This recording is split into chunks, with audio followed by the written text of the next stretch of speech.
Jadi, seperti yang kita tahu bahwa Indonesia telah lama dilanda oleh pandemi COVID-19. Jadi, perekonomian negara menjadi turun. Penanaman modal asing di Indonesia tentu mempunyai dampak yang signifikan terhadap perekonomian Indonesia. Karena dengan adanya penanaman modal, kita dapat saling bekerja sama dan saling menguntungkan satu sama yang lain. Dengan hal tersebut, kita dapat membuka lapangan pekerjaan baru sehingga angka pengangguran dapat diberantas dan angka kemiskinan dapat ditekan. Dampak dari adanya modal asing yang masuk ke Indonesia terhadap pendapatan nasional negara itu peningkatan pendapatan negara yang diperoleh dari pajak pendapatan atau PPH untuk perusahaan asing. Pendapatan pajak ini kemudian dialokasikan ke berbagai program-program ekonomi nasional seperti pada pembayaran gaji PNS, pembangunan infrastruktur, perbaikan pendidikan. Investasi asing juga dapat meningkatkan devisa negara. Dampak modal asing terhadap tingkat kesejahteraan masyarakat Indonesia itu semakin bertambahnya lapangan pekerjaan baru karena adanya perusahaan-perusahaan baru, sehingga tingkat kehidupan masyarakat Indonesia jauh lebih meningkat daripada sebelumnya.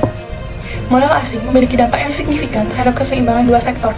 Dua sektor yang dimaksud adalah sektor real dan sektor moneter. Sektor real yaitu sektor produksi barang dan jasa, dan sektor moneter mencakup perbankan dan pasar keuangan. Dampak positif dari sektor real yaitu meningkatkan investasi dan pertumbuhan ekonomi sehingga banyak lapangan kerja baru terbuka dapat digunakan untuk meningkatkan pengetahuan dan teknologi. Namun, dampak negatif juga ditimbulkan seperti peningkatan inflasi dan defisit neraca perdagangan karena modal asing masuk ke dalam sektor yang tidak efisien.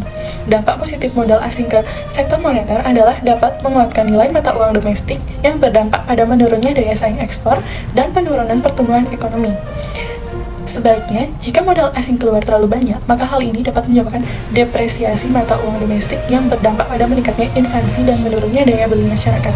Jadi, modal asing yang masuk dapat menyebabkan dampak positif dan dampak negatif tergantung pada sektor penerimaan modal tersebut dan pemerintah dalam mengatur masuk dan keluarnya modal asing. Dampak modal asing terhadap keseimbangan tiga sektor. Keseimbangan tiga sektor itu sektor real, moneter, dan sektor pemerintah. Pada sektor real, modal asing dapat meningkatkan pertumbuhan ekonomi sehingga dapat membuka lapangan pekerjaan baru. Pada sektor moneter, modal asing mempengaruhi sektor moneter melalui arus modal masuk dan keluar yang dapat mempengaruhi nilai tukar dan suku bunga.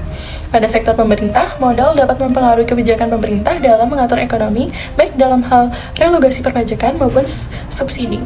Dampak positif dari modal asing pada pemerintah adalah peningkatan penerimaan pajak dan investasi serta dapat membantu mengurangi defisit anggaran.